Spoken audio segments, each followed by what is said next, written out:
দিনের কথা। দবদীপিয়া নামের এক গ্রামে টুনি ও তার সন্তান বসবাস করত। এটি হচ্ছে কাকের বাসা। এই কাকটি ছিল খুবই চালাক ও অহংকারী। আর এটি হচ্ছে টিয়ার বাসা। টিয়া পাখিটা অনেক অহংকারী ছিল। সে কখনো কারো উপকারী করত না। আর এই জঙ্গলের রাজা ছিল ঈগল মহারাজ। টুনির জমিতে একটি মাত্র ড্রাগন গাছ ছিল। টুনি ড্রাগনের ফল পেড়ে বাজারে বিক্রি করত। সেই টাকা দিয়ে তার সংসার চলতো।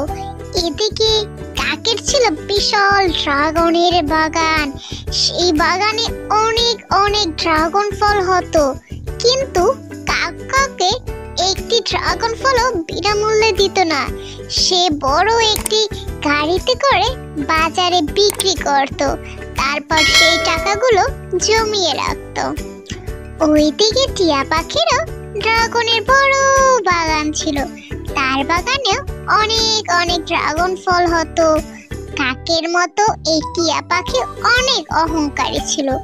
সেও বিশাল এক গাড়িতে করে ড্রাগন ফল নিয়ে বাজারে বিক্রি করত এবং সেইগুলো জমিয়ে রাখত। অন্যদিকে ওই জঙ্গলে ছিল অসহায় একটি হাঁস, এবং সেই হাঁস ছিল অনেক গরিব।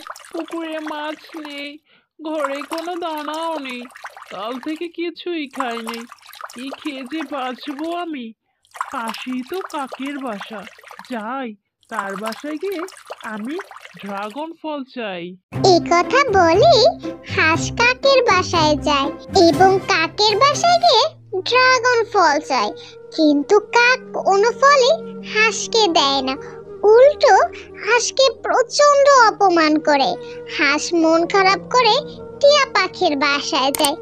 কাকের মতো টিয়া পাখিও দূর দূর করে হাঁসকে তাড়িয়ে দেয়। এরপর হাঁস টুনির বাসায় যায়। টুনি হাঁসকে দুটি ড্রাগন ফল খেতে দেয়। এতে হাঁস খুবই খুশি হয়। এভাবেই বেশ কিছুদিন কেটে যায়। একদিন ঈগল মহারাজ ঘোষণা করে বনের সকল পাখিকে খাজনা দিতে হবে। এই খবর পেয়ে কাক ও টিয়া পাখি তো খুবই খুশি হয়।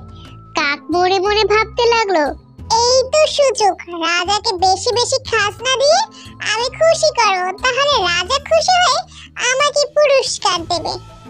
ওইদিকে টিয়া পাখিও মনে মনে ভাবে সেও রাজাকে অনেক বেশি খাজনা দেবে এবং তার থেকে পুরস্কার নেবে। কিন্তু অন্যদিকে টুনি খুবই চিন্তিত হয়ে পড়ে, কারণ তার তো একটি মাত্র ড্রাগন গাছ, আর যা ফল হয় তা খুবই সামান্য। তাই রাজাকে খুশি করার মতো খাজনা টুনি দিতে পারবে না।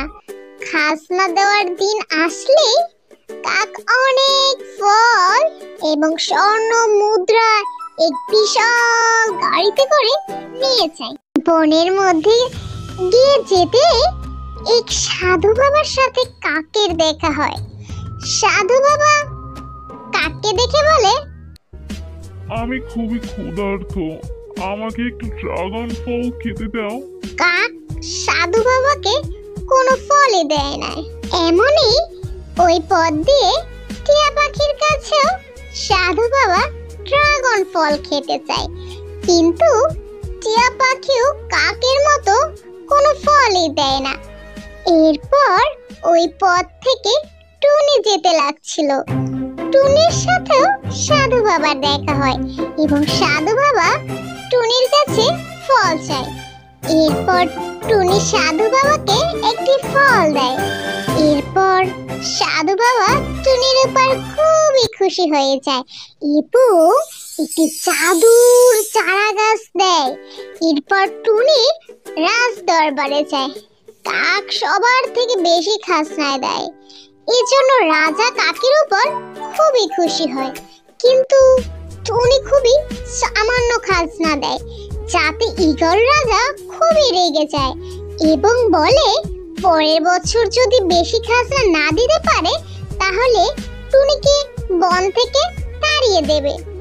এরপর টুনির মন খুবই খারাপ হয়।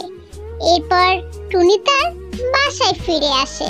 পরের দিন সকালে টুনি সাধু বাবার দেওয়া ওই গাছটি লাগায়। দুদিন যেতে না যেতেই জাদুর গাছটিতে প্রচুর ড্রাগন ফল হয়। টুনি তো খুবই খুশি হয়ে যায়। এরপর টুনি সেই ফল বিক্রি করে প্রচুর স্বর্ণ মুদ্রা পায়। এরপর টুনি রাজাকে খাজনা দেয়।